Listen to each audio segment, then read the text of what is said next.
swali moja katika kuelewa ufahamu wa Waislamu juu ya yale ambayo yanauhusu Uislamu. Kama ambavyo ilikuwa Ijumaa iliyopita tulikuwa na swali moja, na ndivyo ambavyo Ijumaa leo pia tuna swali moja.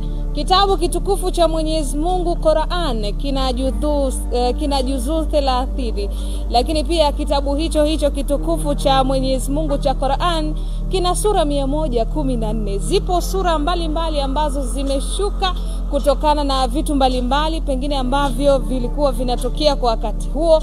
Zipo sura ambazo zina bismillahi, lakini zipo sura ambazo pia hazina bismillahi, na zingine zikaenda mbali zikawa na bismillahi 2. Ijumaa leo tunauliza ni sura gani katika Qur'an ambazo hazina herufi qaf?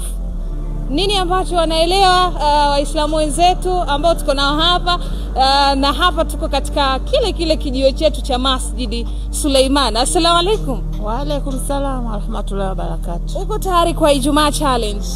Ndiyo, nipo tayari. Swali ni sura gani katika Qur'an tukufu ambayo haina herufi qaf? Kwa kweli sina utaalamu sana na herufi na sura hizo. Kwa sababu niko nyuma sana na hizo sura. Uko nyuma sana? Sijasoma sana hivyo mpaka nikaijua hiyo sura. Kwani una juzuu ngapi? Mimi nipo juzuu ya 30.